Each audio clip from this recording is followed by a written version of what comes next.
আসসালামু আলাইকুম। আমাকে ভিডিওর মাধ্যমে অনেকে কমেন্ট করে জানিয়েছেন যে এসি কম্প্রেসার কিভাবে পরীক্ষা করতে হয়। তো আজকের ভিডিওতে আপনাদেরকে খুবই চমৎকারভাবে দেখিয়ে দিব এসি কম্প্রেসার কিভাবে পরীক্ষা করবেন। তো এসি কম্প্রেসার পরীক্ষা করার জন্য আমার যে আউটডোরের বক্সটা আমার প্রথমে খুলে নিতে হবে। তো বক্সটা এভাবে খোলার পর দেখতে পাবেন ভিতরে কম্প্রেসার এবং বিভিন্ন ইকুইপমেন্ট সার্কিট। তো প্রথমে আমার যে কম্প্রেসারটা চেক করার জন্য আমার কমন লাইন, রানিং, স্টার্টিং এই তারগুলো খুঁজে বাহির করতে হবে।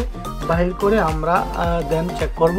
তো এটার সহজ উপায় হলো, আপনারা যদি এসির ইনডোর ঠিক থাকে, আউটডোর গ্যাস সকল পার্টসগুলো চেক করে দেখবেন। যদি সব কিছু ঠিকঠাক থাকে, কম্প্রেসারের সমস্যা হয়, তাহলে কম্প্রেসারটা চেক করে নিশ্চিত করবেন কিভাবে যে ভালো না মন্দ। তো এটা সহজভাবে টেস্ট করার জন্য প্রথমে আপনি কমন লাইনটা খুলে নেবেন। তো দেখেন আমি কিন্তু এসিটার কম্প্রেসারটা এম্পিয়ার নিচ্ছে কিনা আমি চেক করতেছি। তো আমার অ্যানালগ মিটার দিয়ে আমি চেক করতেছি। আর আমি ভিতরে চলে আসলাম এসিটা অন করার জন্য।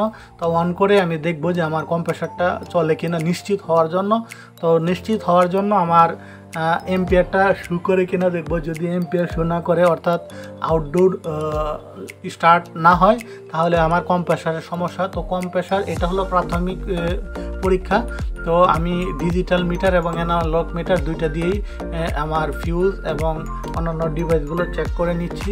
তো আপনারা সকল কিছু করার পর তারপর চেক করবেন কম্প্রেসার। তো কম্প্রেসার সবচেয়ে সহজ উপায় হলো, আপনি কম্প্রেসারের কমন লাইনে একটা তার ধরবেন, আর একটা স্টার্টিং, একটা রানিং চেক করে যদি কয়েলটা শো করে, কম্প্রেসারের কয়েল ভালো, আর যদি শো না করে তাহলে নষ্ট। এভাবেই কিন্তু কম্প্রেসার চেক করা।